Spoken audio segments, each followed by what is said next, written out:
Okay, so we're diving into procrastination this time around, huh? I mean, who hasn't stared down a to-do list that just seems to, like, multiply before your eyes? You know that feeling. Oh, absolutely. Oh, Like when you suddenly decide that reorganizing your sock drawer is top priority when you have a deadline looming. exactly. And speaking of procrastination, did you see that bit about Patrick King's dad taking 8 years to build a shelf? 8 years. It's incredible, right? And apparently it was supposed to be done like before Patrick was even born. That's some next level It procrastination. really is. But it makes you wonder if there's more to it than just laziness, you know? That's actually a key point King makes in the book, right? It's not about laziness. It's about the psychology behind why we put things off and then how we can actually like hack the system. Okay, so there's hope for us chronic procrastinators. Oh, absolutely. There's a whole science to it. It starts with what King calls unhelpful assumptions. Those sneaky thoughts like, life's too short to file my taxes on time. Ugh, tell me about it. Mine are more like, that deadline isn't for ages. I work better under pressure anyway. Right. And as tempting as those thoughts are, they actually feed a whole cycle of procrastination. A cycle, so it's like a trap. Exactly. A five-stage trap.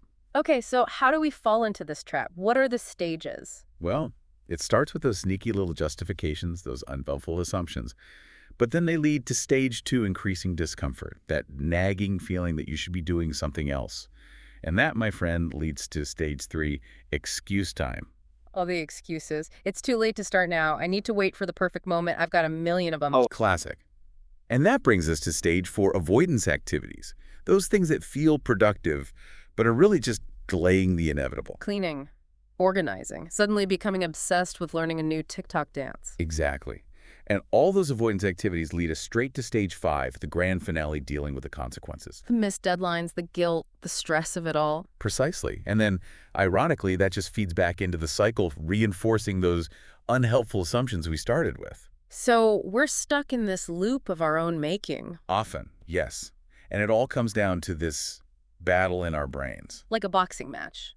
Kind of. It's between the limbic system, which just wants instant gratification, and the prefrontal cortex, which is all about rational decisions, long-term planning. So when we procrastinate, it's like the limbic system is winning, right? Right. Exactly. It's all about impulsivity.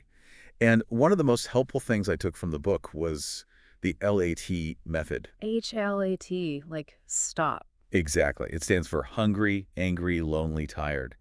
These states make us way more impulsive, and that just fuels procrastination. Oh, wow. So if you're like sleep deprived and starting, you're basically giving your limbic system a head start in that boxing match. Precisely. And the book also mentions how certain personality traits can make us more prone to procrastination. Like people who struggle with emotional regulation, they tend to procrastinate more often. Interesting. So like if you're feeling super overwhelmed, your brain is like, nope, time to reorganize the bookshelf. Right. It's like a defense mechanism. Yeah. But anyway, the first step to breaking free is understanding these patterns. Figuring out why we procrastinate is half the battle, you know? This is already blowing my mind. I'm starting to see my own procrastination habits in a whole new light. Okay, so we've mapped out this procrastination minefield, and we've met our inner critic who seems to love handing out unhelpful assumptions. Now what? How do we actually escape? Well, King actually uses a really interesting framework for this. You ready for it? Newton's laws of motion. Wait, physics and procrastination? I have to admit, I did not see that coming. Right. But it actually makes a lot of sense. Yeah. So Newton's first law, an object at rest stays at rest. Procrastination 101, right? But it's that inertia that can feel so impossible to overcome. Oh, tell me about it. Sometimes just thinking about getting started feels like trying to move a mountain or something. Exactly. And that's where the 2-minute rule comes in. It's all about just tricking your brain into taking action, you know? So commit to just 2 minutes on a task, whether it's like drafting an email, outlining a chapter, or even just tidying your workspace. 2 minutes, that almost feels a little too simple. Right. But that's the point. You're lowering that barrier to entry. And usually, once you've overcome that initial resistance, it's so much easier to just keep going. It's like when you finally drag yourself out for a run. The first few steps are brutal, but then you get into a groove. Exactly. Now, Newton's second law, this one's all about focused effort, right? Like, focused effort equals greater acceleration. Yet we so often fall into the trap of juggling a million things at once. Oh, multitasking. That's my specialty. I always tell myself I'm more efficient that way, but It's a common misconception. Our brains just aren't wired for it. We think we're doing all these things at once, but really, we're just rapidly switching between tasks. And that just isn't efficient. Okay, so I need to stop glorifying multitasking. Pretty much. King really emphasizes carving out these dedicated time blocks, Yeah. you know, for specific tasks. So instead of having 50 tabs open, maybe just try focusing on one thing at a time. You got it. All right, ready for Newton's third law? Yeah, me. Okay, so for every action, there's an equal and opposite reaction. And this one reminds us that there are always forces working for and against our productivity. A constant tug of war. Exactly. So it's about identifying and really like leveraging the things that help us be productive while minimizing the negative ones. So like creating a supportive environment for ourselves. Exactly. Whether it's minimizing distractions, setting boundaries, or even just having a dedicated workspace that signals to your brain, okay, it's time to focus. It's about being intentional with our surroundings. I like it. Right. Now, another challenge that King brings up, which I thought was really interesting, is the paradox of choice.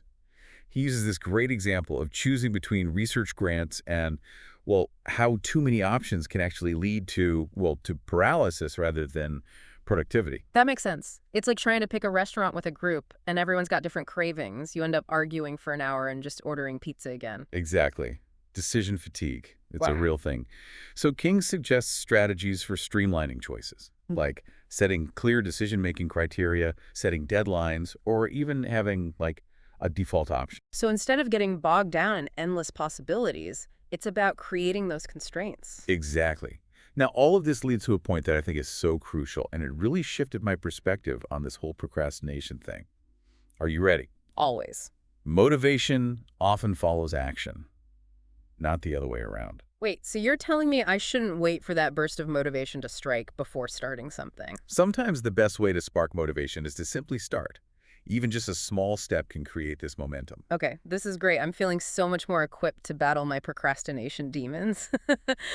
But I have to say, like, knowing all this and actually putting it into practice, those are two very different things, right? Totally. Hmm. But that's where King gives us some really practical tools. One of my favorites is the idea of setting a low threshold. A low threshold. Okay, break that down for me. What does that look like? Basically, you make the starting point so ridiculously easy that you almost can't not do it. Okay, I'm intrigued. Give me an example. So say you have to write a big report. Instead of staring at that blank page, right, dreading the whole thing, just tell yourself you'll write the section headings. That's it. Oh, I see. So you're not even thinking about the whole daunting task, just those tiny steps. Exactly. You're tricking your brain into taking action. And then often, once you've started, it's so much easier to just keep going. It's like once you've broken the seal, right? Right. And another technique I really like is focusing on the process, not just the product. Ooh, I like that. It's like those of us who love to bake, but then we dread the cleanup afterwards. It's about enjoying the journey, not just the destination, right? Exactly. The book has this great analogy with the Japanese tea ceremony. It's not just about drinking tea. It's about the whole experience, the preparation, the movements, the appreciation for every little detail. There's something really beautiful about that. Finding the joy in those little moments. Absolutely. And it's also crucial to forgive yourself for past procrastination. Oh, easier said than done, right? It really can be. But dwelling on it just makes it harder to move forward. And this is where tackling what King calls omission bias comes in. Omission bias. That's a new one. What is that? It's that thing we do where we underestimate the consequences of inaction. We tell ourselves, skipping the gym today won't hurt.